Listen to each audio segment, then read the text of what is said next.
From the frozen Arctic to the scorching Sahara, from the depths of the ocean to the highest mountain peaks, animals have mastered survival in conditions that would kill most of us in hours. But here's the fascinating part. The adaptations they've evolved aren't just survival tricks. They're engineering blueprints that scientists are now using to revolutionize human technology. Today, we're diving deep into the untold stories of extreme survival and discovering what these remarkable creatures are teaching us about resilience, innovation, and the future of our own species.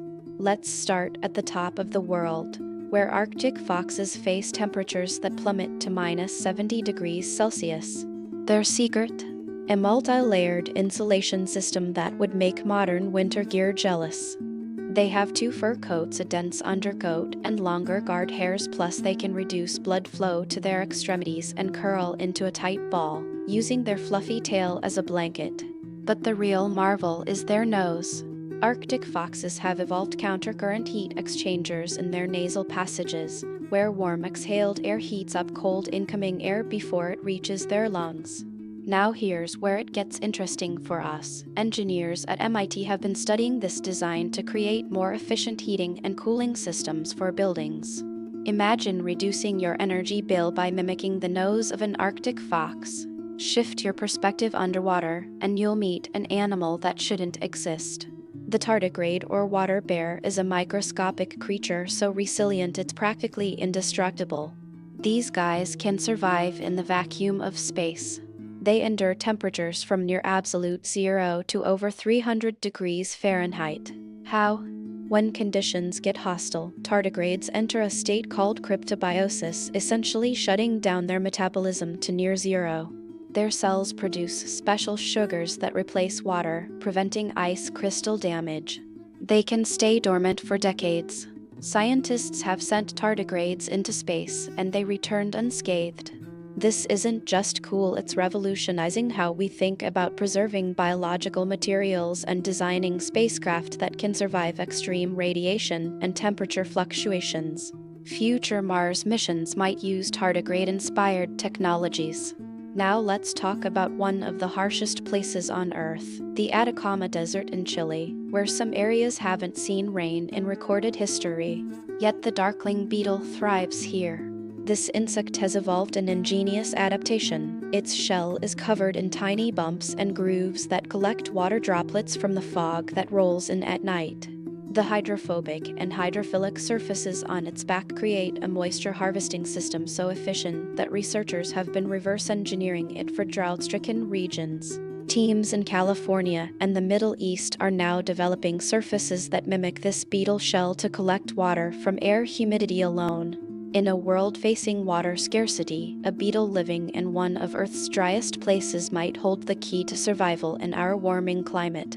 Let's ascend to the highest places on Earth, where the air is so thin it contains 1/3 the oxygen available at sea level.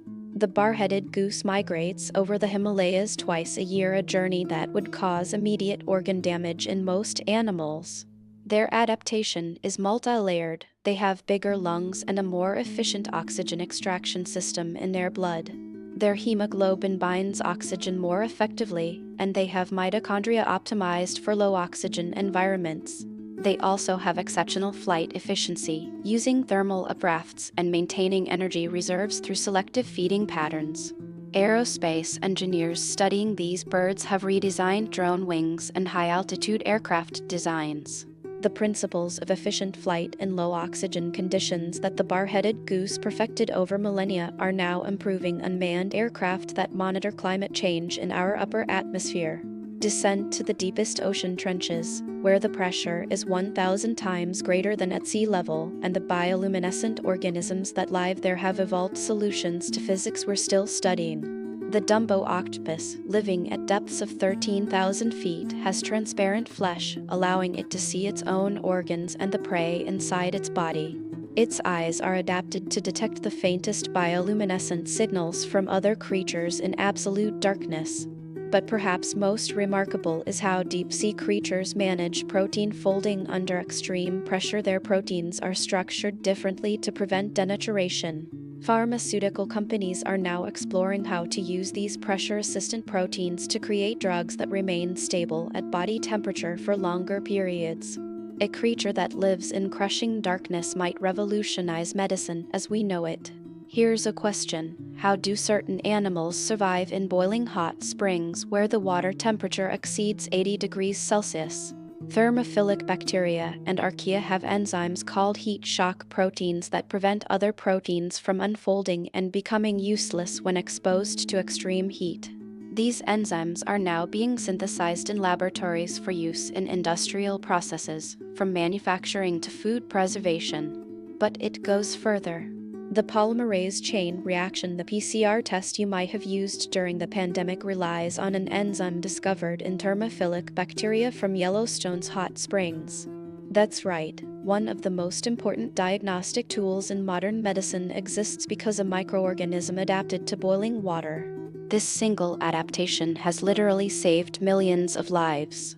Now let's discuss a more unexpected extreme environment: total darkness. Deep in caves worldwide, blind fish like the Mexican cave fish have lost their eyes entirely and instead developed an extraordinary lateral line system, sensory organs that detect the slightest vibrations in water. These fish navigate perfectly without any light whatsoever, seeing through vibration sensing. Neuroscientists studying these fish are developing sensory substitution technologies for blind humans. Imagine a device that translates visual information into vibration patterns that your skin can interpret. These cave fish are proving that senses we take for granted aren't the only way to perceive the world. The future of sensory aids for people with disabilities might literally come from fish that chose blindness as an adaptation. Let's consider a creature facing an extreme environment of a different kind: the wood frog, which freezes solid during winter. Its heart stops, its brain activity ceases, yet it survives. How? The wood frog produces massive amounts of glucose that acts like natural antifreeze, preventing ice crystals from damaging cells while still allowing controlled freezing. When spring arrives, it thaws and hops away. This isn't just biological curiosity, this is revolutionary for organ transplantation. Currently, organs can only be preserved for a few hours. If we can unlock the wood frog's freezing mechanism, we could preserve organs for months or years, transforming transplant medicine globally. A frog that freezes solid in the Canadian winter might be the key to saving countless lives in the future. Finally, let's zoom out and consider what all these adaptations teach us philosophically and practically. Evolution doesn't work on a deadline. It solves problems through millions of years of trial and error, producing solutions of stunning elegance and efficiency. When we face our own extreme environments, climate change, disease, resource scarcity, we're tempted to invent new solutions from scratch. But nature has already solved these problems. Biomimicry is the practice of learning from and emulating natural strategies, and it's accelerating innovation across every field: architecture, medicine, materials science, energy production. From the Arctic fox's heat exchange to the tardigrades' cryptobiosis, from the beetles' water harvesting to the deep-sea organisms' pressure resistance, nature is showing us that sustainability, efficiency, and resilience aren't trendy concepts, they're survival strategies refined over billions of years. The question isn't whether we can adapt to extreme environments. It's whether we're humble enough to learn from the animals who have already done it. The animals we've explored today aren't just surviving in extreme environments, they're teaching us how to innovate, heal, and build a more sustainable future. From microscopic tardigrades to deep-sea octopuses, nature has already solved many of the challenges we're facing. The question now is, are we paying attention? If you enjoyed this video, smash the like button and subscribe so you never miss a video like this one.